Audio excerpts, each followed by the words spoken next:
Coucou les amis, bonjour. Comment allez-vous? Ça fait longtemps. Oui, ça fait longtemps.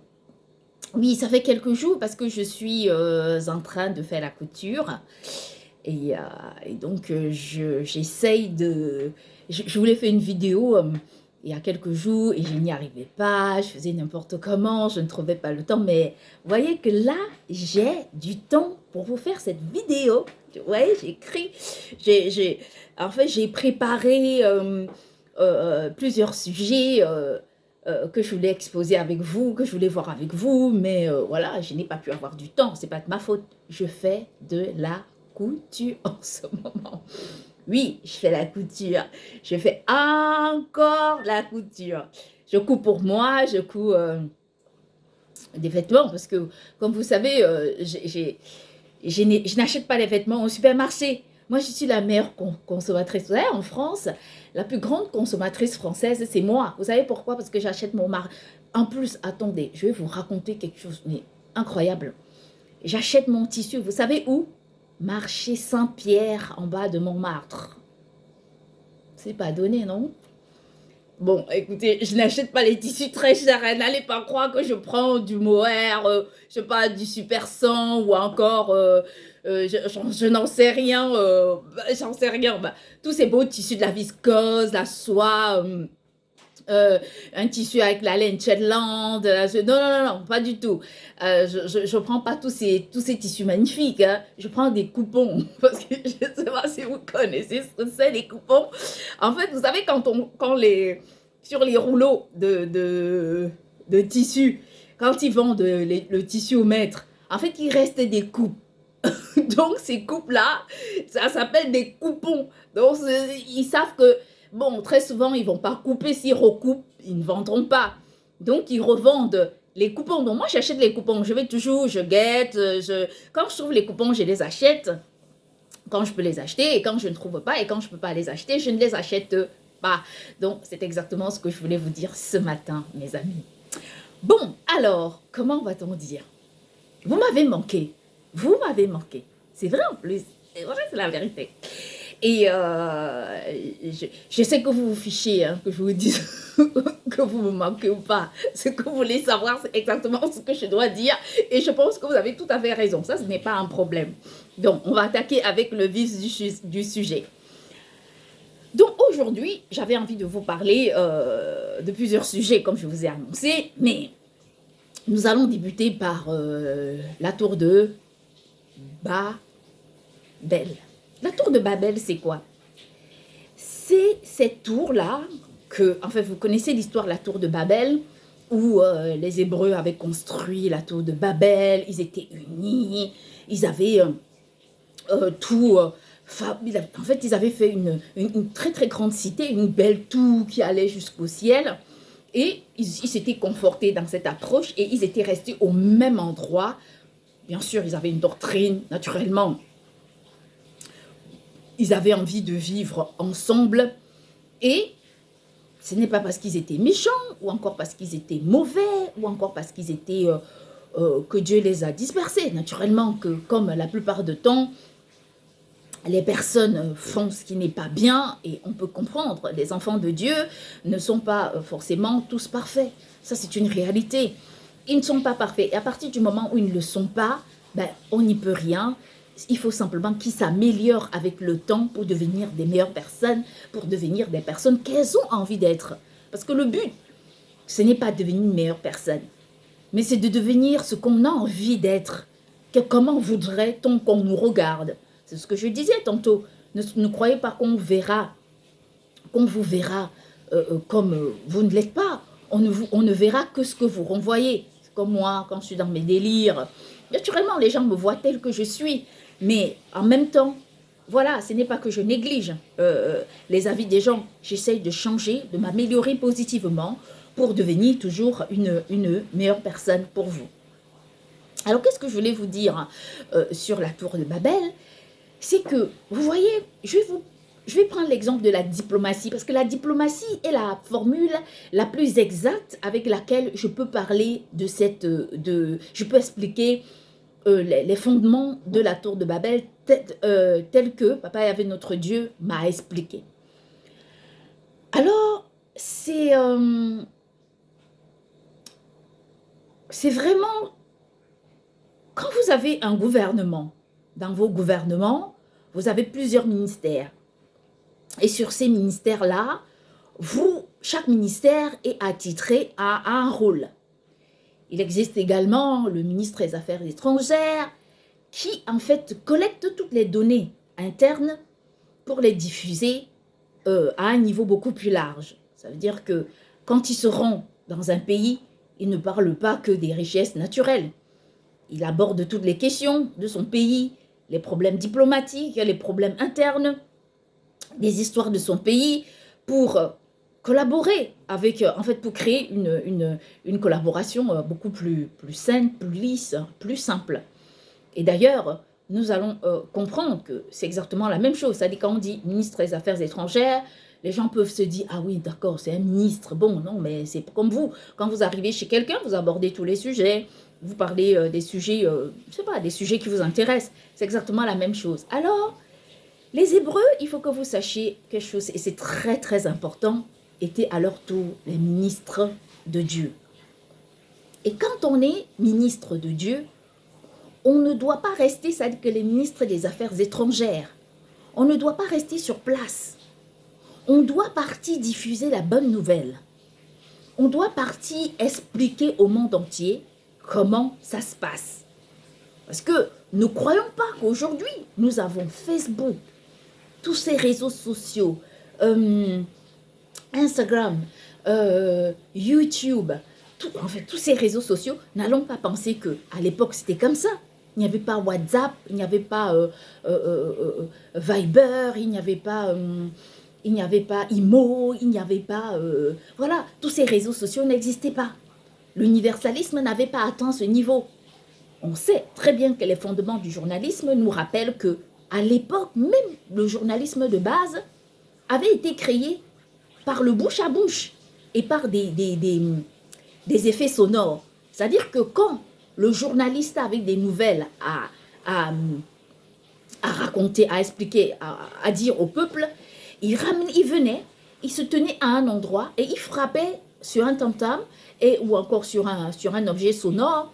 Ça interpellait des gens et les gens venaient écouter. Ça, c'est une explication qui peut se rapporter à des effets très, très, très, très anciens. Tout comme vous verrez, il y a des gens dans des villages, quand ils habitaient loin les uns des autres, au moment où il y avait une nouvelle très importante, alors ils sonnaient du corps pour appeler des personnes pour qu'elles puissent venir écouter les messages. C'est très exactement ça. Alors les Hébreux étaient les ministres des Affaires étrangères de Papa Yahvé. Donc Papa Yahvé devait les envoyer. Quand je dis les Hébreux, on parle des Égyptiens antiques, des esclaves qui sont restés en Égypte. Donc quand on parle d'eux, c'était eux les ministres de Dieu. Donc Dieu devait les envoyer partout dans le monde pour diffuser la bonne nouvelle. Ce faisant, c'est ce qui s'est passé à la tour de Babel. Ce n'est pas parce que Dieu les détestait, mais justement, c'est parce que Dieu a eu raison. Imaginons que vous ayez un ministère et que, prenons un peu un palais présidentiel, celui que vous voulez. Imaginons que vous soyez dans ce palais présidentiel et que tous vos ministres sont dans votre palais. Ils fortifient les murs de votre palais, ils nettoient les murs de votre palais, ils font tout ce qu'il faut, ils lavent le sol, dès qu'il y a une petite égratignure, ils arrangent, ainsi de suite. Rien, ils restent sur place, ils se concentrent sur place, c'est-à-dire à la fois, ils voulaient atteindre le ciel, donc Papa Yahvé, notre Dieu, et donc ils restent sur place, et ils ne font rien, ils se fortifient. Naturellement, ils ne sont pas en tort, mais il faut travailler pour y parvenir, et pour ça, il faut diffuser le message de Dieu. Parce que si tous vos ministres, malgré leurs compétences, restent sur place, ça ne vous servira à rien du tout. Il va falloir que chacun aille jouer son rôle, que celui qui a Matignon aille à Matignon, celui qui a Beauvau aille à Beauvau, ainsi de suite. On peut au Quai d'Orsay, nous pouvons passer le temps à citer. Mais vous comprenez que Dieu avait envie de les envoyer à travers le monde entier pour expliquer le message. Et c'est exactement de cette façon que Papa Yahvé, notre Dieu, a agi Et il fallait absolument que ça se passe comme ça pour que aujourd'hui nous puissions être comment dire, des bénéficiaires de cette grande, de ce grand enseignement, et nous puissions bénéficier avec avec tout le potentiel, avec tout le bouquet, avec toute la formation possible pour pouvoir porter ce message au plus haut sur une dimension beaucoup plus large. Et c'est pour ça que la tour de Babel, en réalité, a été détruite. Ce n'est pas parce que Dieu détestait les Hébreux, c'est lui qui les a sauvés. Il ne faut pas accuser quelqu'un pour rien. Quelqu'un qui sauve des gens, il ne les déteste pas. Amen. Il ne les déteste pas. Il ne peut pas dire, moi je te sauve et je te déteste. Comme pourquoi?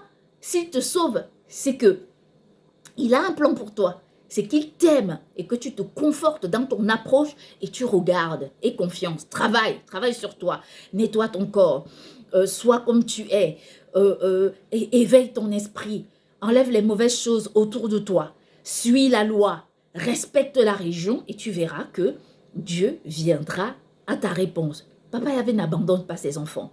Il n'abandonne pas ses enfants. Il y a une chose qui est sûre et certaine, c'est que quand Papa Yahvé parle souvent, il me montre souvent des choses et moi je suis parfois très émue. Je suis parfois très très émue parce que quand je vois tout ce qu'il me montre, je me dis waouh, c'est assez incroyable. Donc, on ne peut pas juger Dieu concernant la tour de Babel parce qu'en réalité, la tour de Babel a été créée par Dieu lui-même. Donc, tu ne peux pas juger quelqu'un en disant « Ah oui, parce que pourquoi il a fait ça? Mais oui, pourquoi? Est-ce que c'est ton problème? Est-ce que ça te regarde? Pourquoi tu t'occupes des affaires qui ne te regardent pas? Lis, tu passes. Si ça t'intéresse, tu restes. Si ça ne t'intéresse pas, tu fais ce que tu en as envie. » C'est tout simplement ce qu'on a envie de dire. Donc, ce n'est pas une façon de... Vous voyez que moi, je vous parle. À un moment donné, je prends un langage très terre à terre pour qu'on puisse comprendre ce que je dis, sans que forcément ça ne passe pour pour une insulte quelconque. Non, j'ai beaucoup de respect pour vous. Vous savez, je vous aime beaucoup. Et vous pourrez comprendre ça. Et j'aimerais que vous le sachiez, mais vraiment que vous le compreniez. C'est la vérité. Donc, ce que je vais dire par là, c'est que vous construisez votre maison et il y a une partie de votre maison qui ne vous intéresse pas. Vous dites, ok, je vais casser pour en faire un mur. Il y a quelqu'un qui vient vous faire des remarques. Vous trouvez ça normal? Vous allez dire à la personne, occupe-toi de tes affaires. Ne t'occupe pas de mes affaires, occupe-toi de ce qui te regarde. Et comme ça, moi, tu laisses mes affaires tranquilles. C'est ça la vérité. Et donc, la tour de Babel, je veux vraiment clarifier cette situation parce que depuis très longtemps, de nombreuses personnes ont accusé Papa Yahvé notre Dieu à cause de la tour de Babel, disant oui, ils avaient tout. Mais non, avez-vous déjà vu une famille qui vit bien sur la crainte de Dieu, tranquille, et qui rencontre des problèmes? Non. Alors la tour de Babel, c'est grâce à la destruction de la tour de Babel que nous bénéficions tous de cette grâce de nos jours. Je vais vous expliquer la raison.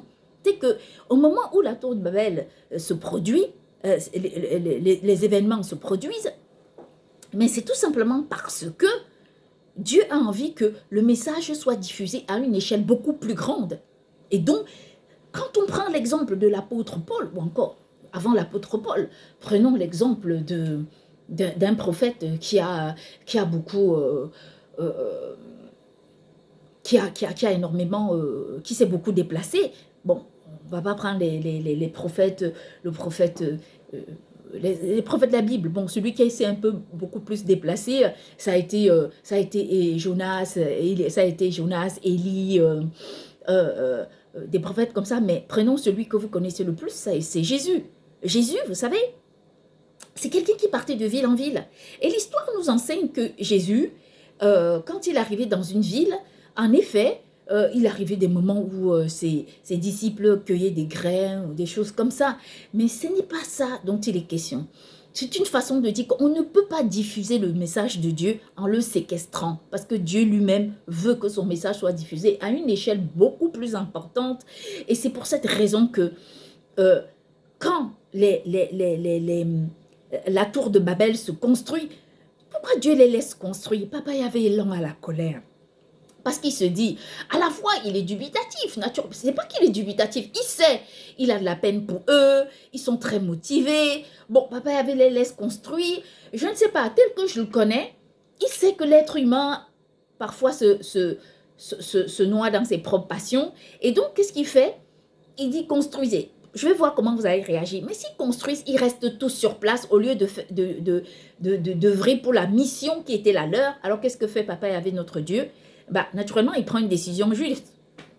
Et la seule décision qu'il peut prendre, c'est celle de leur permettre de partir diffuser le message à travers le monde entier. Et donc, au lieu de juger la tour de Babel de façon négative, jugez-la de façon très positive. Je vais vous dire pourquoi. Parce que c'est grâce à la tour de Babel que vous avez la Bible de nos jours. Parce que c'est grâce à elle. Sans vous, sans la tour de Babel, vous n'aurez pas ce livre qui vous permet aujourd'hui d'amasser des milliards à travers le monde. Donc, c'est un peu ce que je dois vous dire, d'accord? Ce n'est pas une façon de vous engueuler, mais c'est tout simplement une façon pour vous dire à quel point c'est ultra important de comprendre cette situation. Bon, moi, je vais vous expliquer ce que moi j'ai eu comme un message. C'est papa Hervé qui m'a traduit en effet ce message. Il a dit, voilà comment je veux que mon message soit diffusé pour la première fois. Si un groupe vient séquestrer mon message, amen, ça n'irait pas. Si un groupe vient séquestrer mon message, ça n'irait pas. Je veux que vous invitiez le monde autour du premier moment où vous allez diffuser ce message, que ce soit des chefs d'État, des chefs religieux, des journalistes, tous les représentants des pays, pour pouvoir diffuser ce message la première fois. Ça va vous faciliter la tâche, ça va vous faciliter toutes sortes de démarches pour que le message soit très rapidement diffusé et partout, et pour que cela ne vous pose aucun problème à partir du moment où vous avez envie de réagir, de faire ce qu'il faut faire pour parler de ce message. Et il faut que ce message soit su. Il faut que ce message soit su. Je ne sais pas, moi, je vois des gens qui se permettent de faire des films et raconter mon histoire. Je leur dis, vous savez, je vais vous dire une chose. L'argent de ces films-là, vous ne les mangerez pas. À chaque fois que vous avalerez 1 euro, je vous jure que ça sortira des milliards dans vos corps. Je vais vous expliquer pourquoi. Parce que cette histoire, c'est mon histoire. C'est ma vie. C'est ma souffrance. C'est ma détresse. Ce sont mes pleurs. C'est mon humiliation. Et vous voulez que je vous dise d'où elle vient? Elle vient de vous. Donc, je ne veux pas que vous utilisez mon histoire pour raconter, pour vous faire de l'argent. Et j'interdis quiconque qui voudra utiliser mon histoire pour se faire de l'argent de comprendre que la première de toutes les personnes qui doit diffuser ce message, c'est moi. Parce que personne ne peut expliquer ce message avec la même souffrance que celle que j'ai portée. Je comprends le dénigrement que vous avez envers moi. Dénigrez-moi, mais laissez mon histoire de côté. Parlez de vos histoires. Racontez tout ce que vous voulez. Vos feux, vos flammes, comment vous allumiez le feu, comment vous veniez dans mon rêve me dire allume le feu, allume le feu. Vous pouvez raconter ça. Mais, amen, en ce qui me concerne, je n'ai pas envie que vous touchiez à mon histoire. Je ne la veux pas. Je ne veux pas que vous touchiez à mon histoire. Et je ne veux ni aujourd'hui, ni jamais. N'utilisez pas cette histoire. Ma souffrance a déjà été grande comme ça. Laissez à papa et avec notre Dieu faire de mon destin ce qu'il en a envie. Donc, je ne veux pas que vous touchiez à mon histoire. Je crois que je vous ai déjà dit et que je vous le redis et que même en catimini, quand vous écoutez chez moi, vous écoutez. La seule chose qui est bien bonne pour vous, c'est que vous avez envie de m'attirer dans vos pas et de faire de mon histoire l'histoire des vôtres. C'est honteux. J'ai regardé le prix qui a été décerné à Aya Nakamura récemment. Et quand on la regarde, on voit que pour la nominer par rapport à l'Oscar qu'elle a reçu, il faut d'abord nommer quelqu'un avant qu'elle, parce que Aya Nakamura ne peut pas diffuser un message directement. Non, il faut la rétrograder pour placer quelqu'un devant. C'est honteux. Vous savez, en fait, ce n'est pas mon problème. Le reste ne vous regarde que vous. La seule chose que je dis, c'est que je vais me conforter dans mon approche envers Papa avec notre Dieu et je vais suivre mon destin tel qu'il faut. Rien ne dépasse Dieu. Rien n'est au-dessus de Dieu. Si Dieu veut, il fait quelque chose comme il veut, quand il en a envie. Amen. Comme il en a envie. Donc, je ne peux pas me permettre de ne pas croire en Dieu. Mais en ce qui concerne mon histoire, moi, j'invite les gens qui peuvent voir mon histoire quelque part de ne pas aller regarder. De ne pas aller regarder. De respecter ma souffrance. Parce que tout le monde sait d'où vient ma souffrance. De respecter tout ce que j'ai vécu. Parce que tout le monde sait exactement ce que j'ai vécu. Je ne dis pas que les autres ne pourront pas l'utiliser, naturellement. Mais est-ce que je suis inapte pour utiliser ma propre histoire? Non. Est-ce que c'est moi qui l'ai écrite? Oui. Est-ce que c'est moi qui la diffuse tous les jours? C'est exactement ce que je fais. Donc, n'utilisez pas mon histoire comme si je n'existais pas. Je sais que vous avez tous les plans pour me détruire, pour m'évincer, mais ça ne marchera pas. Ça ne marchera pas. Je vais vous dire pourquoi. Parce que Dieu est grand. Parce que Papa Yahvé, notre Dieu, est grand. Parce qu'il sait, il connaît le cœur de chaque personne et il m'aime. Et c'est pour cette raison que moi, tout ce qu'on me fera, moi je mettrai ma confiance en Dieu.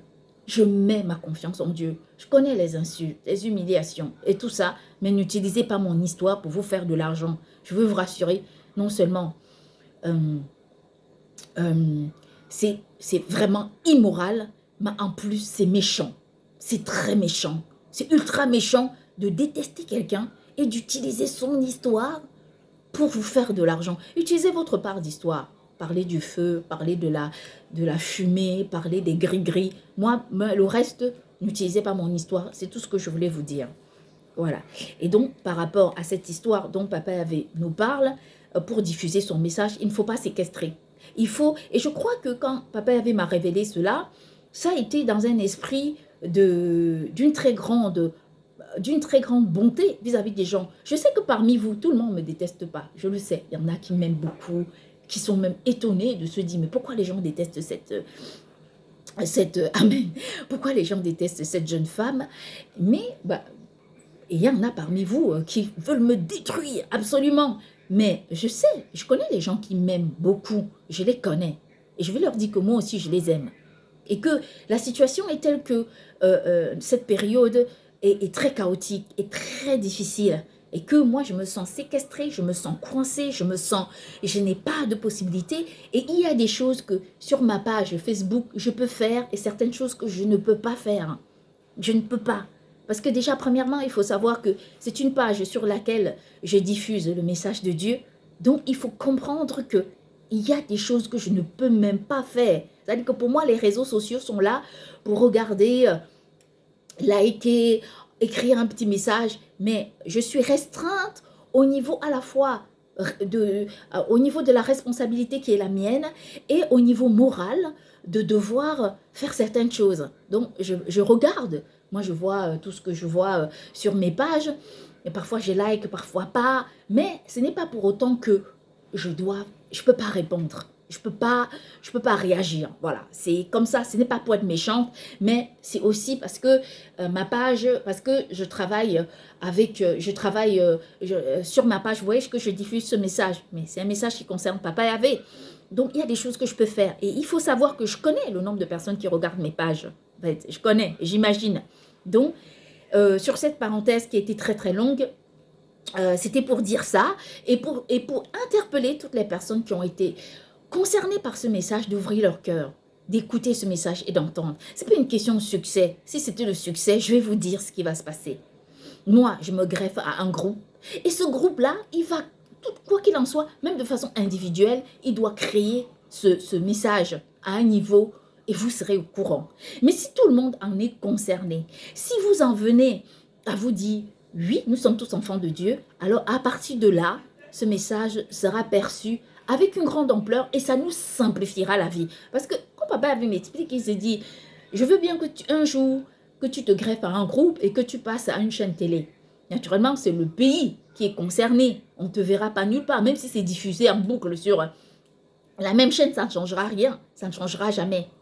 Or, si les chefs d'État des pays, les journalistes et les représentants religieux sont invités, qu'est-ce qui va se passer? C'est dit que quand ils reviennent dans leur pays, le message sera diffusé dans chaque pays et c'est comme ça que ce message sera su très rapidement et ça vous facilitera les choses, ça vous facilitera la vie. Et je crois que personne ne connaît le marketing puisque Papa Yahvé, notre Dieu, et je crois que ça c'est la bonne formule. Je n'ai pas pensé à ça.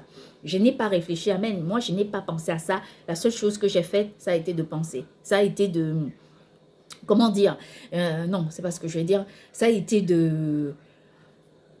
d'écouter ce qu'on m'a dit, c'est tout. Alors, il y a également... je voulais parler récemment sur les réseaux sociaux, j'ai vu des gens qui ont écrit que le président Kadhafi, paix à son âme, avait signé son arrêt de mort quand il avait voulu fabriquer une monnaie unique pour les Africains.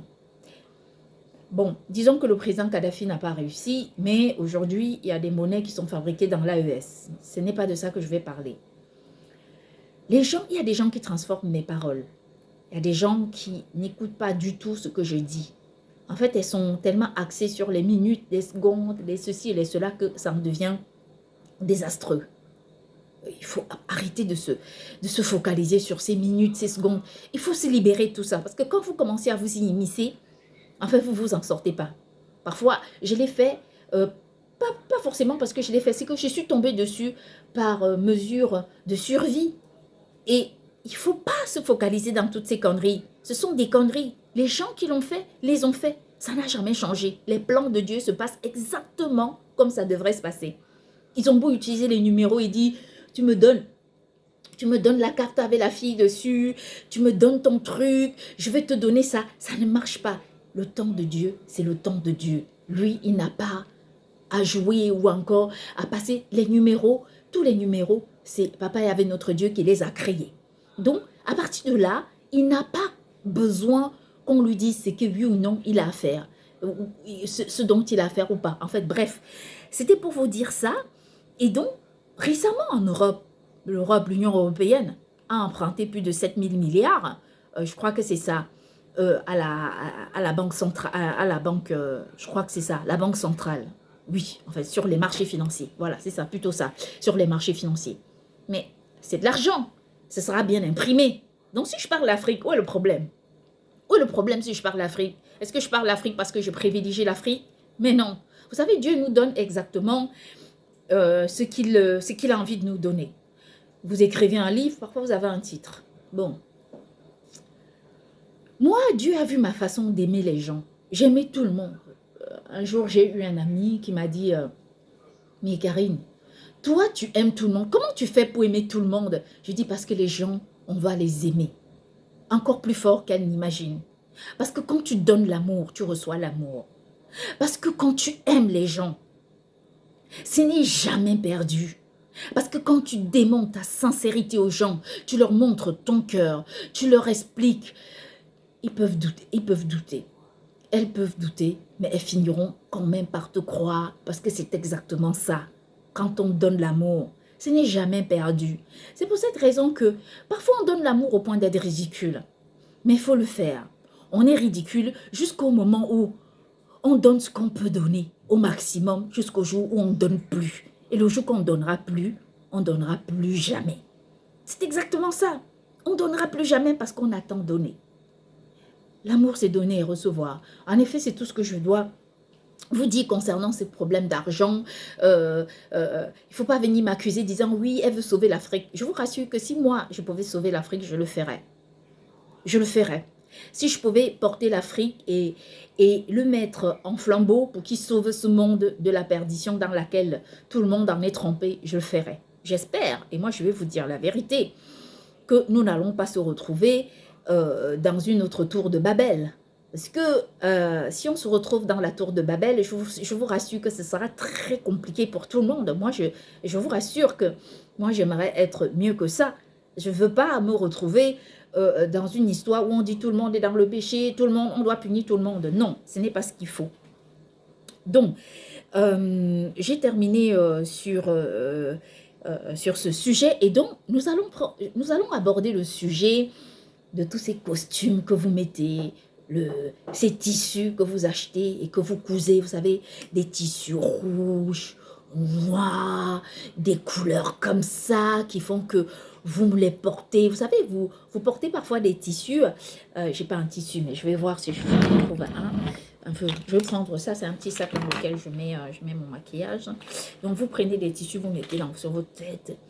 Et attendez, je vais bien faire, hein, comme ça vous allez voir. Voilà, c'est comme ça que vous faites. Vous mettez des tissus comme ça. Et puis vous croyez, voilà. Vous achetez un tissu. Ça, c'est moi qui l'ai acheté, le tissu, vous voyez. Vous achetez un tissu. Vous le cousez de vos mains. Vous le façonnez quand vous en avez envie. Et vous le posez sur votre tête. Et vous mettez des manches très longues, ainsi de suite. Et comment est-ce que vous réagissez? En effet, vous prenez vous inventez un personnage. En fait, c'est une sorte de schizophrénie momentanée. Vous inventez une sorte de personnage. Vous vous considérez comme des personnes machiavéliques. Parce que vous avez un tissu noir avec une sorte de chapeau, de béret sur la tête. Vous considérez, vous commencez à habiller vos pensées de pensées noires, de pensées rouges. Vous allumez des feux. Vous êtes allé acheter un briquet. Tout comme vous avez acheté le tissu, vous venez allumer des feux. Vous faites des incantations. Vous partez acheter une bougie qui a été fabriquée dans une usine. Et vous venez, vous allumez des bougies. Vous restez devant les bougies. Vous racontez des histoires au point de les croire. Certains se fendent le corps, d'autres font un tatouage, ainsi de suite. Vous créez des soirées dignes du polar, telles que celles de Paf Daddy, et vous croyez, vous portez des gens par vos propres bras, vous les posez sur les tables, vous racontez des formules, ja abracadabra, brulum didida, vous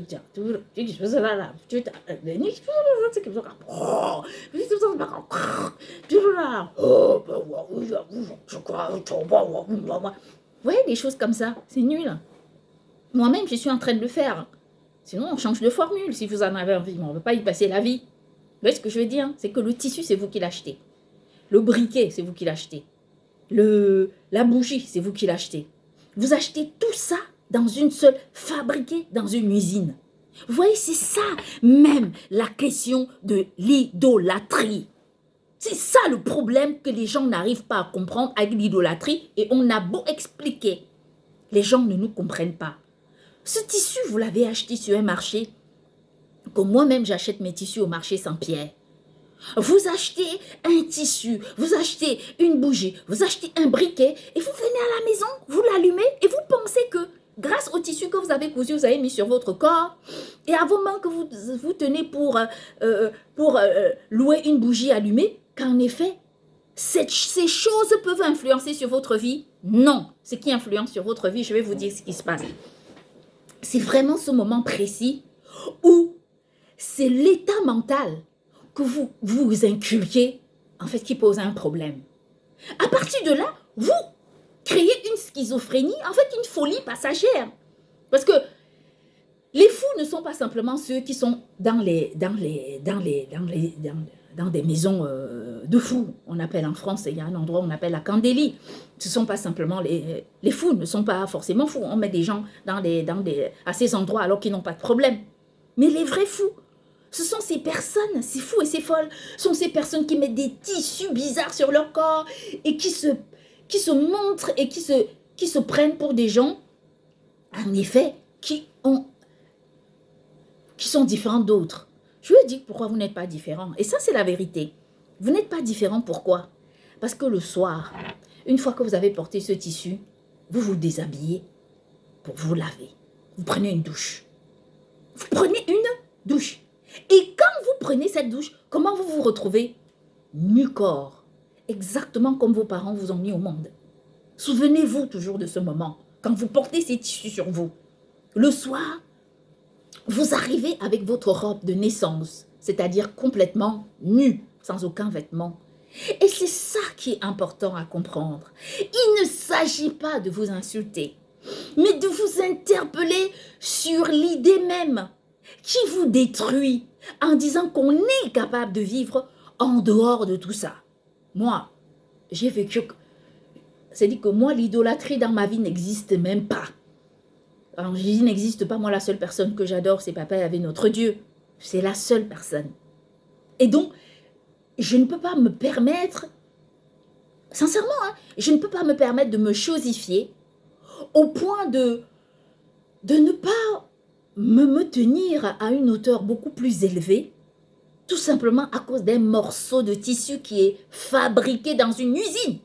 Quand on a dit que l'argent était fabriqué dans une usine et qu'il suffisait de fabriquer l'argent pour distribuer à tout le monde, vous avez dit oui, comment elle peut penser comme ça? L'économie ne fonctionne pas comme ça, mais l'économie fonctionne comment? En endettant les nations, en les laissant croupies, en faisant des gouvernements, des quémandeurs, des mendiants vis-à-vis des peuples, vis-à-vis de l'argent même qui circule dans le pays. En faisant ça, non, ce n'est pas ce qu'il faut faire. Et je vous amène également à la même logique.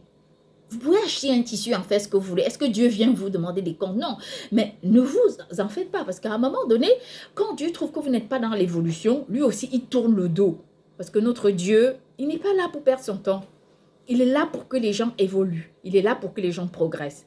Je ne dis pas que vous ne devez pas avoir des codes et des couleurs, mais vous pouvez aussi tout à fait adopter une façon, un mode vestimentaire très correct. Par exemple, je vais vous dire une chose.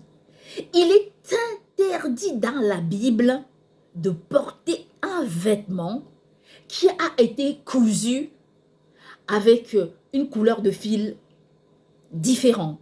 Je vous explique ce que ça veut dire. C'est-à-dire que si par exemple vous avez cette robe qui est bleue et vous mettez par exemple un tissu, vous rajoutez par exemple un tissu, je ne sais pas, de la couleur que vous voulez, on va dire un tissu, peu importe, choisissez le tissu que vous voulez, d'une couleur différente, il va falloir que vous cousez, d'ailleurs c'est interdit, il faut que vous utilisez un tissu et vous cousez vos vêtements avec le même tissu, mais si jamais vous voulez greffer un tissu de la même couleur, il faut que, naturellement, vous utilisez une couleur de fil, mais si jamais vous mettez par exemple un vêtement tissé à fleurs, ainsi de suite, vous devriez utiliser les fils avec ces couleurs-là. Donc, les industriels doivent apporter beaucoup de fils sur le marché qui sont multicolores pour répondre à cette réalité. Vous voyez ce que je veux dire? Pour répondre à cette réalité, il ne faut pas, apprenez à porter des tissus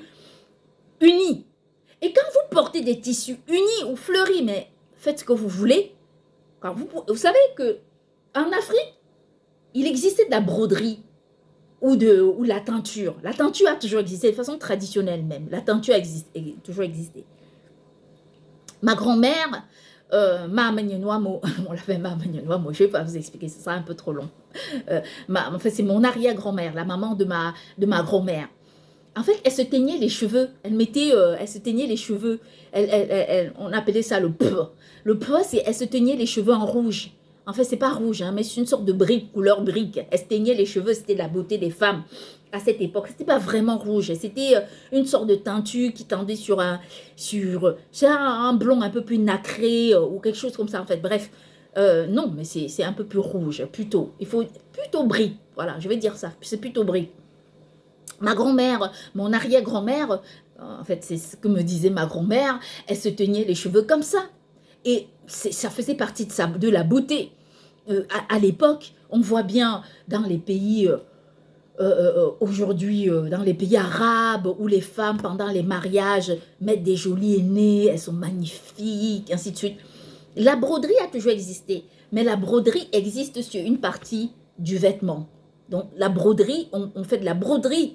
Mais les parties des vêtements qui sont à coudre, en fait, on ne met pas de la broderie. On n'y met pas de broderie. C'est-à-dire que, parce que si on met de la broderie, ça veut dire qu'il faudra aussi coudre avec la couleur de la broderie. Or, on peut faire des teintures sur d'autres parties, mais les parties à coudre, il faut absolument les garder en l'état pour pouvoir, comment dire, il faut les garder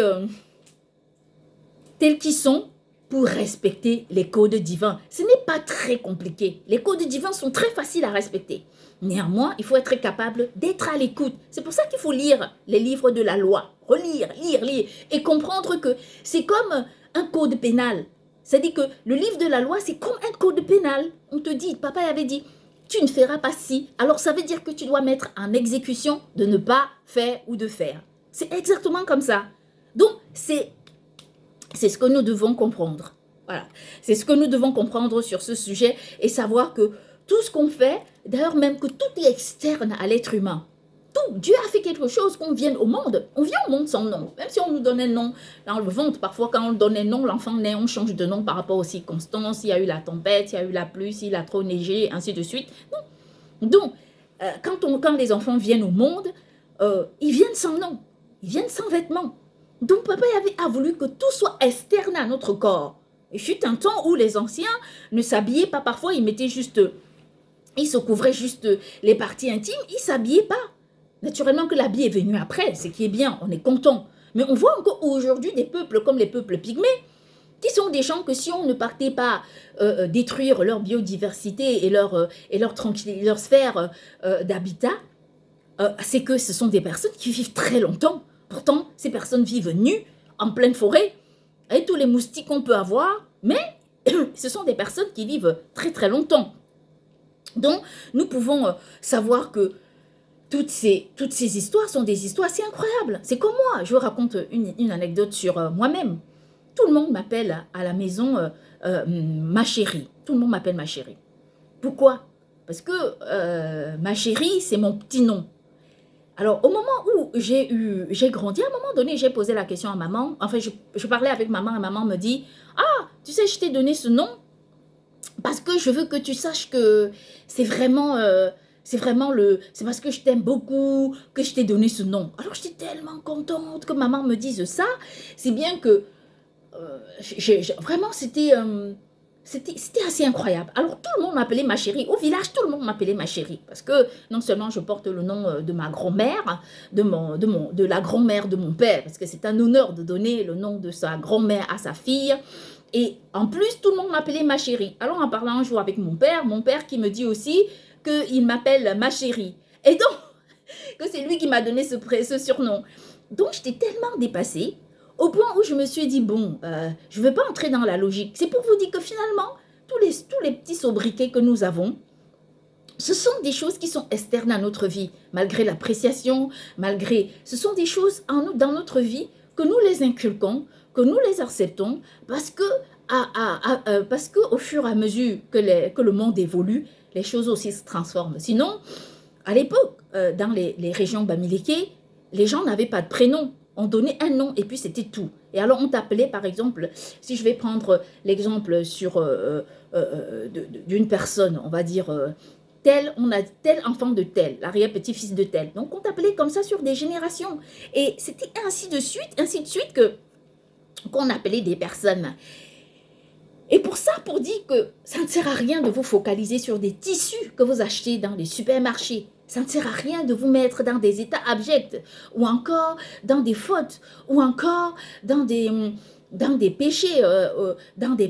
Ça ne sert à rien tout ça. Là, ce qui est important, et il faut absolument comprendre que il faut se conformer à la loi de Dieu pour vivre en toute sérénité. Voilà, c'est tout ce que je dois vous dire sur ces sujets du machiavélisme, genre on aime le quoi, je sais pas, le concurrent de Dieu dont vous parlez. Donc, c'est une façon pour vous dire que, voilà, il faut éviter ce genre de comportement. Voilà. Vous savez, l'autre jour, récemment, il y a le président Emmanuel Macron de France qui a eu un entretien très très long avec Gilles Boulot, TF1, monsieur Gilles Boulot. Vous savez, la question des dépenses face à la Covid, ce sont des dépenses pour moi qui, jusqu'ici, on les situe de façon très très globale. Moi, vous savez que j'aimerais, pour moi qui ne travaille pas, je fais mes déclarations d'impôts toujours à zéro, ça devient compliqué. c'est très difficile pour moi parce que c'est juste une agression. Vous savez, je suis vraiment curieuse de savoir, avec un détail le plus précis, combien chaque sou a été dépensé. Quand je dis que chaque sou, secteur par secteur, entreprise par entreprise, personne à personne. Ce n'est qu'après avoir eu ce bilan que moi, je pourrais me conforter. Parce que cette question-là, des dépenses de la Covid, vient toujours à table comme si c'était une façon de guetter le terrain. Vous voyez? Non, j'aimerais vraiment avoir ce détail. Et parce que si je l'ai, je serais très contente. Je serais très contente. Maintenant, nous allons parler de l'éviction de la France et le processus de l'éviction de la France et de l'éviction des États-Unis en Afrique. Je vais vous expliquer ce qui se passe. La situation internationale aujourd'hui nous rappelle les plus grands événements qui sont récemment passés. C'est-à-dire que la France, qui s'est vue évincée de l'Afrique, chassée aussi avec les États-Unis d'Amérique, pour être remplacée par des nouveaux dirigeants. Je vais dire une chose. Ce que je vais ici expliquer, c'est que quand nous avons vu le mécanisme qui a permis à la France, je vais dire à l'Europe, d'être évincée de l'Afrique, je connais d'autres mécanismes, hein, mais ça, ce n'est pas un problème. On parle d'un mécanisme sur un plan de vue très, très lié à l'information connue et su. Donc, quand on regarde ce mécanisme, en fait, c'est un mécanisme qui s'est passé exactement de la même façon. Qu'est-ce qui s'est passé? Il s'est avéré que il y a eu des gens qui se sont arrangés à déstabiliser les relations qu'il y avait entre la France et l'Afrique, entre l'Europe et l'Afrique. Et qu'est-ce qui s'est passé? Il s'est avéré qu'ils ont utilisé toutes sortes de mécanismes, le mécanisme racial d'une part et d'autres, le mécanisme militaire, le mécanisme financier. Ils ont utilisé toutes sortes de mécanismes pour réussir à diviser la France, l'Europe et l'Afrique. Et ils y sont parvenus. Maintenant, l'Afrique n'est toujours pas libre, puisque les États-Unis d'Amérique sont encore présents sur le terrain. Alors, que font ces gens? Ils sont en train d'utiliser exactement le même mécanisme déjà pour éloigner les États-Unis d'Afrique. Et quand on regarde ces mécanismes-là, toutes les décisions diplomatiques qui ont été prises récemment par le président Trump, qui peut lui en vouloir? Personne. Démontrent vraiment cette division, cette séparation entre les États-Unis et l'Afrique. Néanmoins, il faut être très vigilant. Et être à l'écoute et être vraiment très vigilant. Et ne pas tomber dans le piège de l'amalgame. Qui peut en vouloir aux États-Unis de vouloir préserver le socle social américain? Personne.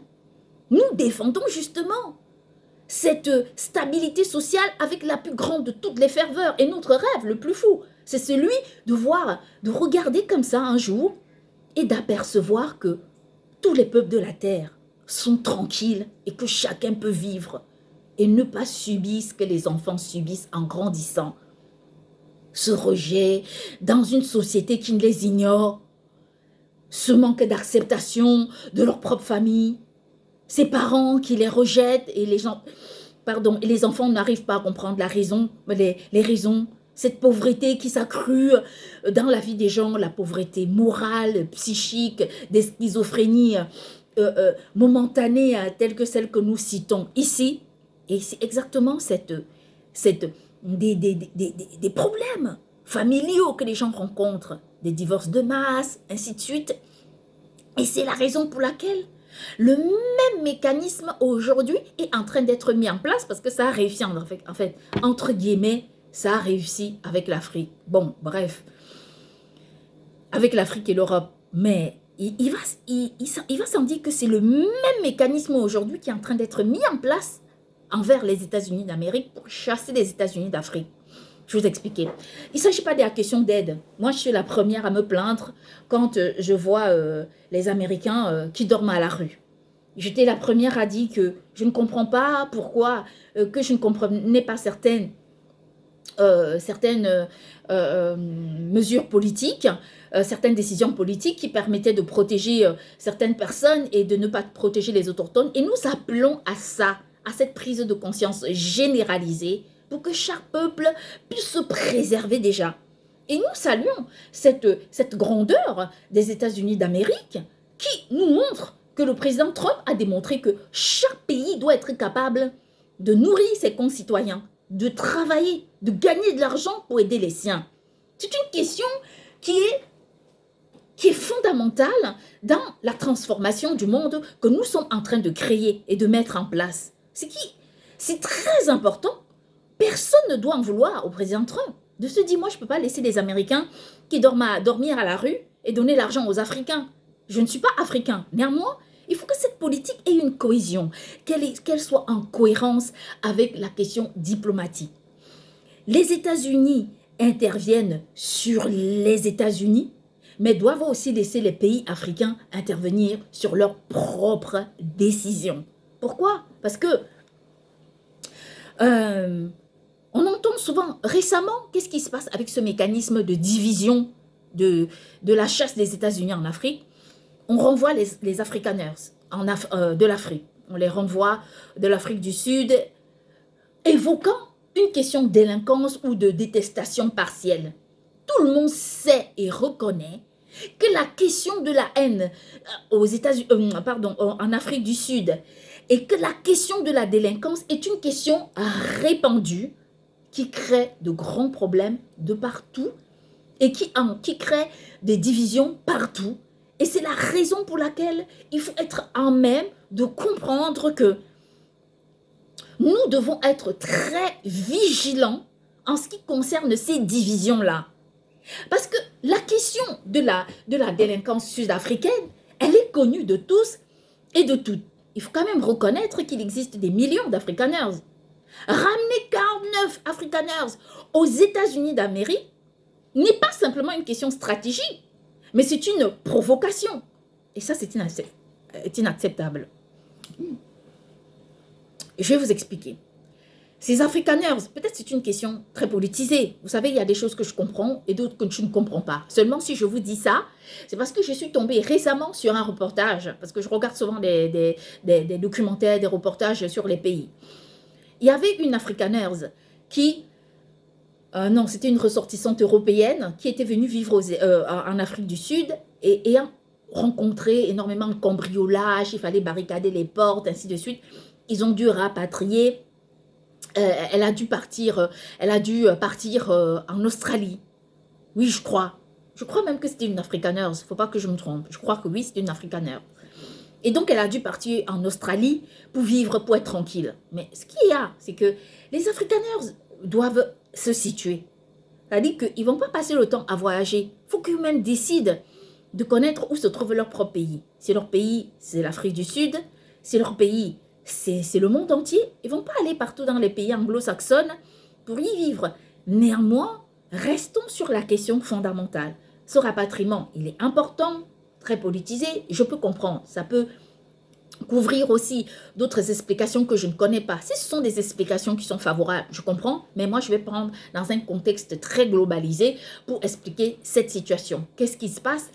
C'est que la question de la délinquance en Afrique du Sud est une question qu'il faut découdre sur, non seulement en interne, mais ils doivent prendre des mesures. Le président Ramaphosa doit prendre des mesures très, très, très, très strictes pour lutter contre cette question. C'est une question qui touche à la fois les Blancs, en fait, tous les Africains du Sud, tous.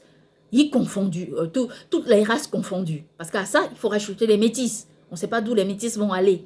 Donc, c'est une question fondamentale. Alors, où se trouve le problème? Parce que si nous regardons l'actualité, la même question avait été débattue, il fut un temps, par l'Angleterre. L'Angleterre avait intervenu sur cette haine des Afrikaners. S'il y a bien un pays qui est très impliqué en Afrique du Sud, c'est naturellement l'Angleterre. On sait très bien que le prince Harry s'y rendait souvent et qu'il y avait même une association. Or, de nos jours, ce qui se passe, c'est qu'il y a une division qui est actée entre les États-Unis et les pays anglophones, voilà, les pays anglophones. Quand l'Angleterre avait intervenu sur cette question, il était question que les Afrikaners reviennent vivre en Angleterre. Or, qu'est-ce que les Anglais ont fait? Eux, ils ont compris que les problèmes de l'Afrique du Sud regardaient l'Afrique du Sud. Parce qu'il y a un président, et c'est le président Ramaphosa. Donc, ce n'est pas la peine d'intervenir sur des questions qui ne concernent plus des gens, qui ne les concernent pas. Et ce qui se passe, c'est que l'Angleterre a également construit ces hôtels de migrants au Rwanda. On a expliqué que ça ne tenait pas de sens. Parce que parmi les réfugiés africains, il n'y a pas que des faux réfugiés. Si un réfugié fuit l'Afrique, en le remettant en Afrique, on l'expose on l'expose aux problèmes qui l'ont fait fuir. Parce que c'est facile de voyager en Afrique et de partir trouver un réfugié dans un hôtel, que l'hôtel soit gardé tout le temps. La question de l'immigration peut devenir une question très diplomatique. Ça veut dire quoi? On trouve des accords avec des pays de base pour pouvoir créer une cohérence diplomatique entre les gens et les renvoyer dans leur pays de façon à ce qu'ils n'aient pas de problème. Les soutenir de façon à ce que même si là-bas on les empêche de travailler, pour que ces personnes puissent avoir un travail. Ce que je vais dire aussi et que j'insiste, c'est que nous devons être en même de comprendre que le mécanisme qui s'est passé avec la division de l'Europe et de l'Afrique est en train de se mettre en place avec les États-Unis et l'Afrique. Cette fois-ci, c'est la partie anglophone. Comme l'Angleterre a compris qu'elle devait gérer ses problèmes avec l'Afrique du Sud de façon très mesurée, parce que ce sont deux pays qui sont différents, en fait, ça a été simplement un acte de bravoure. Et voyons ce qui se passe. C'est que de nos jours, le même mécanisme se met en place avec les États-Unis, sachant que ce qui est en train de se passer là est d'un enjeu très important. Pourquoi? Parce que les États-Unis d'Amérique, si ils viennent à se fâcher avec l'Afrique du Sud, qui est un pays central dans toute l'Afrique, comprenez-moi très bien, les États-Unis d'Amérique, l'Afrique du Sud occupe une place centrale, non seulement dans le cœur des Africains du Sud, mais dans le cœur de toute l'Afrique. C'est un point culminant. C'est un peu comme on dit que cet endroit-là, il ne faut pas toucher. C'est exactement ça. Donc, à partir de là, ça crée une sorte de déstabilisation totale des relations entre les États-Unis et tous les pays anglophones. Ce qui va faire des États-Unis l'ennemi qui sera à son tour chassé pour libérer l'Afrique. C'est exactement le même mécanisme à peu près le même mécanisme qui s'est mis en place pour pouvoir déstabiliser complètement l'Afrique. Et nous devons savoir, on est très influencés sur les réseaux sociaux, les gens qui viennent s'arranger à nous porter des messages pour nous faire peur, pour nous éloigner de nos objectifs, ainsi de suite. Ça existe. Et les mêmes choses se passent également sur le plan diplomatique. Je vais dire une chose encore au président Trump, c'est que le Rwanda n'a pas accueilli les réfugiés américains. Les réfugiés américains sont des réfugiés américains. Le Rwanda, c'est le Rwanda, avec ses réfugiés. Le Rwanda n'envoie pas ses réfugiés aux États-Unis. Les États-Unis ne doivent pas envoyer leurs réfugiés au Rwanda. Ce qui se passe, c'est juste une question diplomatique, de bon sens, de compréhension entre les uns et les autres. Un travail qui permet à mettre en exergue la portée diplomatique et pour apporter des réponses de collaboration entre des partenaires d'affaires. Les chefs d'État sont des partenaires d'affaires. Et ça, c'est déjà la question importante qu'il faut voir lorsque nous interpellons chaque pays en Afrique, dans le monde, en fait en Afrique, en Amérique, en Asie, en Europe et en Océanie, de mettre en place, d'asseoir sa propre structure sociale, de consolider son propre socle social, de développer son économie. Avant de se dire je vais devenir collaborateur de l'autre, ce n'est pas parce qu'on est méchant ou parce qu'on ne veut pas que certains pays aillent dans d'autres. C'est parce que dans chaque pays, il y a un travail et un travail de fond à faire par n'importe quelle personne, par n'importe quel dirigeant et par tous les dirigeants de chaque pays pour pouvoir asseoir de façon fondamentale, de façon fortifiée les fondations de leur socle social. Et c'est à ça que nous appelons. Il ne s'agit pas d'une question discriminatoire. On a vu, il y a de nombreux pays qui se sont tournés vers d'autres nations. Pendant qu'ils se tournaient vers d'autres nations, qu'est-ce qui s'est passé? À l'intérieur même de leur pays, d'autres personnes venaient y siéger. Vous voyez? Et c'est ça, c'est ça dont nous interpellons. Et le but de la gérance universelle, ce n'est pas que un pays doit aller gérer le pays de l'autre, non. C'est qu'il faut que chaque pays se gère, parce que chaque pays a un représentant, et ainsi collectivement, quand vous vous asseyez autour de la table pour discuter des problèmes d'avenir, que vous puissiez comprendre la sécurité qui est la vôtre dans un monde dans lequel vous créez un univers de paix. Je vais expliquer la raison. C'est que quand on regarde ce qui se passe aujourd'hui avec l'Afrique du Sud, pensez-vous qu'à ses frontières, les autres pays soient tranquilles? Eh bien non, les autres pays ne sont pas tranquilles. La preuve, c'est que de nos jours, la plupart des guerres que nous rencontrons aujourd'hui, ce sont des guerres de frontières. Et ces guerres de frontières ruinent le monde. On va jusqu'à voir dans des pays comme à l'intérieur d'un même pays, des dirigeants du pays créer la guerre pour se détruire les uns des autres. Et c'est à ça que nous appelons. C'est à ça, c'est notre interpellation de comprendre qu'il est fondamental d'asseoir tout d'abord l'économie, en effet, planétaire et interne, pour pouvoir gérer le monde avec plus de lucidité. Et vous pouvez me dire que je n'ai pas raison, vous pouvez me dire que ce n'est pas vrai, mais c'est vrai. Nous allons voir ces passions-là qui vont beaucoup plus loin. Lorsque nous prenons un peu le cas des gens qui s'attachent aux choses, qui s'attachent à ceci ou à cela, prenons un peu le cas de la passion religieuse. Vous savez, la passion religieuse, c'est cette romance que les gens créent avec la religion qui leur permet de magnifier un contexte précis, un chapitre, un livre, un prophète, ainsi de suite. Mais ce qui est important de comprendre, c'est que la religion tient des fondamentaux, et ces fondamentaux sont les racines. Et nous devons absolument comprendre ça. Quand on dit que Dieu, c'est Dieu, et qu'il ne faut pas créer d'autres dieux, c'est une réalité. Et la raison, elle est très simple. C'est que quand on place Dieu devant, le monde ne ressemble pas à tout ça. Mais si vous placez des prophètes devant Dieu, naturellement que le monde ressemble à ça. Parce que quand vous demandez aux prophètes, si vous ne passez pas par Dieu, et si les prophètes ne passent pas par Dieu, vous ne recevez rien du tout.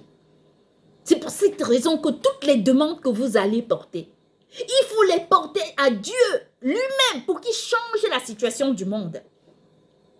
Je veux que vous appeliez les prophètes.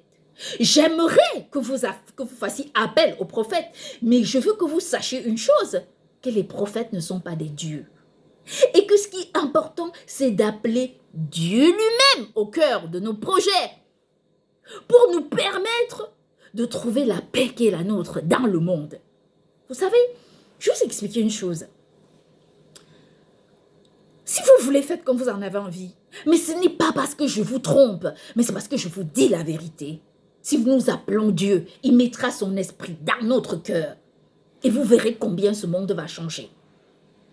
N'allez pas faire ce qu'il ne faut pas. N'allez pas chercher les procédures qu'il ne faut pas chercher. Par exemple, Dieu est tellement juste que je vous rassure, il ne peut pas construire le monde sur l'adultère. Il ne peut pas. Il ne peut pas. Ça peut paraître comme ça paraît, ça peut paraître comme on en a envie, mais il ne construira pas le monde sur l'adultère. Papa Yahvé déteste l'adultère. Il hait l'adultère. Il déteste l'adultère au plus haut point. Je ne sais même pas si vous avez lu la Bible et vous avez compris tout ce qui se passe. L'adultère est une faute que Papa Yahvé, notre Dieu, déteste. Vous ne pouvez pas être en train de défendre les fondamentaux du monde sur des questions adultères. Néanmoins, comme tout est une question de négociation, les gens peuvent négocier pour que n'importe quelle partie puisse trouver une sorte de sérénité dans son propre projet. Moi, je ne peux pas. Il y a des choses que je ne peux pas faire. Ces choses-là, elles sont très claires. Elles sont vraiment très simples. On ne peut pas construire un projet d'avenir sur l'adultère. Je ne vous dis pas ça parce que ça concerne telle personne ou telle autre. Non, c'est une question purement et simplement, amen. C'est une question purement et simplement divine. Et vous voyez, je vais vous dire, regardez, depuis là, la lumière ne s'était pas allumée avec autant d'intensité. Quand je parle de cette question, la lumière du ciel s'allume avec autant d'intensité, c'est la vérité. Ce n'est pas une question de haine, mais c'est une question de réalité. On ne peut pas construire un avenir avec les larmes des gens. Ce n'est pas possible. Si Dieu voit que telle personne n'est pas célibataire, il passe sa route. Il passe sa route. Et c'est comme ça. Aujourd'hui, les gens disent, elle est mariée. Vous pouvez me dire avec qui je suis mariée? Je suis mariée à personne. Si moi je trouvais un moyen de partir de cette maison, je courrais pour sortir d'ici. Je suis comme enchaînée dans cette maison, à cet endroit. Je ne peux pas travailler, je ne peux pas faire ci, je ne peux pas faire ça. À un moment donné, qu'est-ce que je peux? Les gens qui m'en veulent et qui, à la fois, me chosifient, m'insultent et me donnent du travail, quand elles veulent, comme elles veulent, et le reprend en même temps, ça, c'est ça qui est compliqué. Mais ce n'est pas grave.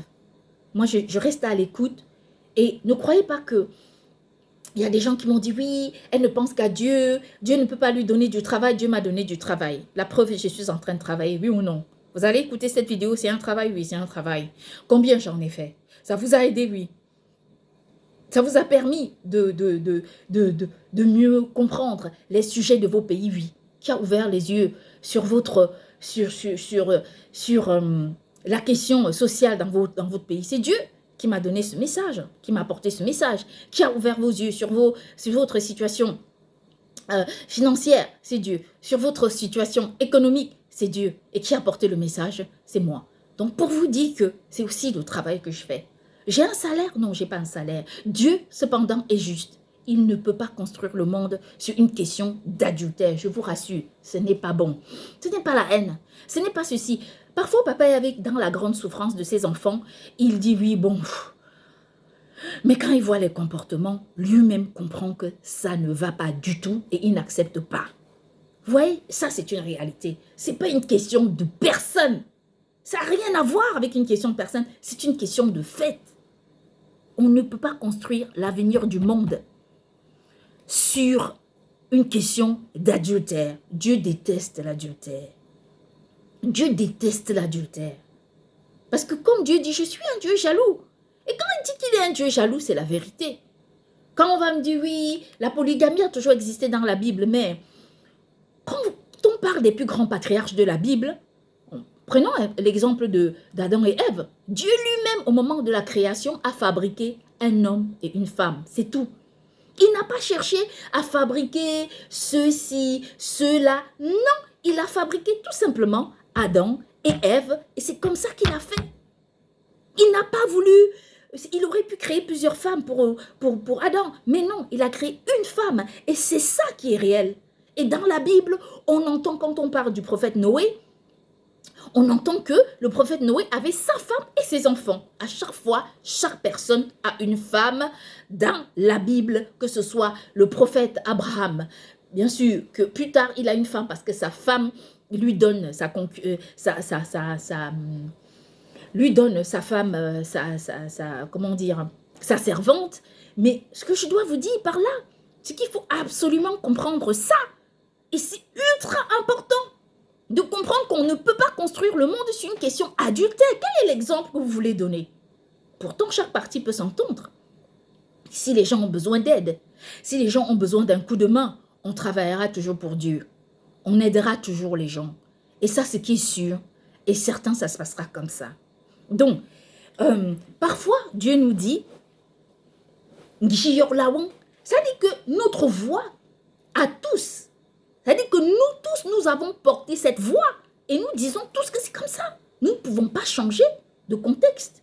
On ne peut pas construire le monde sur une question adultère. Il faut défendre ce qui est défendable. Il ne faut pas défendre des questions qui vont encore plus nous noyer. Qu'est-ce qui se passe dans notre monde? C'est qu'à force de chercher des prophètes de part et d'autre, on a oublié la véritable parole de Dieu. La racine de la Bible. L'Ancien Testament qui nous enseigne les lois, le code pénal divin. Et les êtres humains utilisent ce livre parce que tout le monde l'a, alors ça ne devient plus un livre important. Oui, le code pénal existe dans la Bible elle-même et interpelle chaque personne à lire ce code pénal. Si je fais ça, Dieu me punit. Le code pénal humain des hommes publics, on l'utilise bien dans la crainte. Mais quand il s'agit du code pénal divin, pourquoi ne pas l'utiliser? Et c'est à ça que nous appelons. Et à cette réalité. Je voulais profiter aussi de ça pour vous dire que, est-ce que vous savez que, il fut un temps, je vous avais dit que nous sommes tous et toutes des neufs. Aujourd'hui, je vais encore vous porter un autre sujet. C'est dit que Dieu m'a montré quelque chose aujourd'hui. Il m'a dit, regarde les pattes. Vous savez, nous, on a des pattes là. Amen. La lumière est tellement vive. Il m'a dit, regarde les pattes. Les pattes encore forment le neuf sur les deux côtés de notre tête. C'est-à-dire que les pattes que vous voyez là, c'est pour ça que Dieu demande de ne pas les raser, les pattes. Les pattes, c'est ça. Ce sont tous les recoins là. Dieu demande de ne pas raser. Parce que si vous regardez très souvent, il y a les sommets devant. Les sommets. Et là, ce sont des pattes. Dieu dit de ne pas raser. Pourquoi? Parce qu'en fait, ça représente aussi un œuf. Vous voyez? Ça représente encore, on a un œuf de ce côté, on a un œuf de l'autre côté. Donc, c'est ultra important quand Dieu dit de faire quelque chose, de le faire. Ça représente en fait des neufs. Si vous regardez bien, vous allez pouvoir comprendre, amen, vous allez pouvoir comprendre cette vérité, véracité, cet apprentissage véridique que Dieu m'a porté. Dieu, on a dit qu'on était tous des neufs, mais nous sommes tous des je suis. Je suis. Nous sommes tous et tous des je suis. Je vais vous expliquer. Dieu, quand Papa Yahvé notre Dieu a créé le monde, le cheminement, tout s'est passé et au moment de l'exode, quand il parlait au prophète Moïse a demandé, alors je dirais que tu es, il a dit je suis. Je dirais que tu es, je suis. Va dire au peuple hébreu que je suis m'a envoyé pour les libérer de la main du pharaon d'Égypte. Va dire. Et donc, les gens ont compris ça avec toutes les déformations qu'il y a, on appelle Yahvé, Yahweh, ainsi de suite, Monseigneur, Fader, Roi. On a donné tous les éloges à Papa Yahvé, moi je l'appelle Papa Yahvé. Et donc, quand on dit je suis, Papa Yahvé notre Dieu nous enseigne, je vous ai fabriqué à mon image. Et c'est la vérité. Parce que si on dit simplement, on explique les fondamentaux de la Bible et de la logique universelle, et dont l'universalisme a commencé depuis très longtemps, nous sommes tous et toutes des « je suis ». Ça veut dire que quand on conjugue un verbe, on dit exactement la même chose que Papa Yahvé notre Dieu, seulement nous sommes des êtres humains et on dit « je suis ». Tu es, il est, nous sommes, vous êtes, ils sont. À chaque fois, le tu, c'est encore un jeu. Le il, c'est encore un jeu. Le nous, c'est beaucoup, c'est tout un assemblage de je. Le vous, c'est un assemblage de je. Le il, c'est un assemblage de je. Nous sommes tous et toutes des je suis. Et dans cette grande émotion que je porte pour vous donner cette information divine que j'ai eue, et quand j'ai découvert ça, j'étais tellement impressionnée. Impressionnée parce que Dieu dit, je vous ai créé à mon image. Et on conjugue il dit, on conjugue notre verbe de la même façon que Dieu. Dieu dit, je suis. Et nous aussi, nous disons, je suis. Donc nous sommes tous et tous dans ce monde des neufs.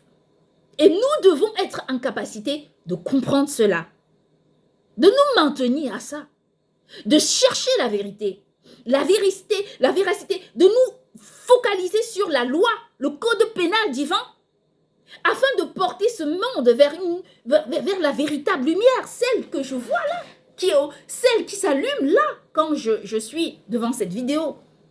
Recherchons la lumière. Si nous la recherchons, nous allons la trouver. Ce n'est pas difficile. Il suffit de prendre les bonnes décisions, de suivre le code pénal divin. Pourquoi nous avons peur? Pourquoi? Tout le monde connaît ce qui m'était arrivé. Quand cela m'était arrivé, j'ai refusé de pécher contre Dieu. J'ai dit une chose. J'ai dit, on va m'accuser de tout, mais pas une question adultère. Et c'est en ce moment-là que je me suis battue. Je ne me battais pas simplement pour sauver l'identité d'un couple ou encore, peu importe, mais je me battais d'abord pour sauver l'honneur de Dieu parce que je n'avais pas envie de me retrouver dans une situation contrariante. Non, Dieu n'aime pas l'adultère. On ne peut pas rester dans une situation d'adultère. Et d'ailleurs, je vais dire une chose. Ça fait des années que dans mon couple, ça ne va pas. J'ai tout essayé, hein, je vous rassure, j'ai tout essayé. À chaque fois, ça n'a pas marché. Parce que mon mari était engagé avec une autre femme. Il faut le reconnaître, il avait la même femme jusqu'à aujourd'hui. Et ils sont ensemble depuis, je ne sais plus, dans l'année 2019. Ils sont ensemble depuis ce temps-là. Donc, leur couple dure déjà plus que le nôtre. Et c'est ça qui est un peu compliqué. Donc, moi, je ne peux pas me permettre cette facilité de prendre un homme qui est avec une autre femme, peu importe mon destin. Moi, j'ai confiance en Dieu. J'ai tellement confiance en Dieu que, je vous rassure, moi, j'aime profondément les gens dans la vie. Dans le monde, j'aime beaucoup les gens. Je respecte les gens, mais j'ai une grande confiance en Dieu. Si tout le monde pouvait avoir confiance en Dieu comme moi, c'est que notre monde est juste parfait. Parce que dans chaque circonstance, je ne suis pas à l'affût de quelque chose. Ce qui m'impressionne chez les gens, ce sont les gens. Ce qui sort du cœur des gens. Voyez-moi là, je ne suis pas en train de vous vendre une limousine. Je ne suis pas en train de vous vendre une Porsche ou encore, je ne sais plus quel type une Twingo, une Lamborghini. Citez tout ce que vous voulez. Ou encore, je ne sais pas moi, une Mercedes. Non, je suis en train de vous vendre une parole. Et ce qui vous anime, ce qui vous porte envers moi, c'est tout simplement ce que je dis. Et c'est ça aussi qui vous aide à vous construire. Donc, les amis, je voulais dire ça et j'avais envie de vous remercier pour tout ce que vous faites, pour l'écoute que vous avez vis-à-vis de moi, pour cette grande bonté que vous avez et sachez ma reconnaissance. J'ai une grande reconnaissance envers vous. Je connais la difficulté parce que je les ai affrontées, les difficultés. Je les ai traversées et je les traverse encore aujourd'hui. Mais moi, j'ai confiance en Dieu. Ce que Dieu veut. Si la voix de Dieu est là, alors le Seigneur transformera le mauvais dessein en un dessein très positif. Et ça, j'ai confiance en Dieu. Soyez ferme dans la foi. Recherchez Dieu. Placez votre confiance en Dieu et je vous rassure, tous les anges du ciel se lèveront et lutteront pour votre propre cause. À ça, je vais vous dire que je suis très contente d'avoir fait cette vidéo aujourd'hui. J'espère que ça va nous aider. Ce n'est pas une catastrophe que j'ai créée, non. On espère, parce que très souvent, on m'accuse. Mais si je devais juste comprendre toutes les accusations que j'ai, ça fait longtemps que je me serais tue, mais non. Donc, je suis là pour dire que nous sommes tous des je suis. Et donc, pour ça, ouais, je vous aime beaucoup. Et je vous aime vraiment beaucoup. Je vous embrasse tous. Bonne journée.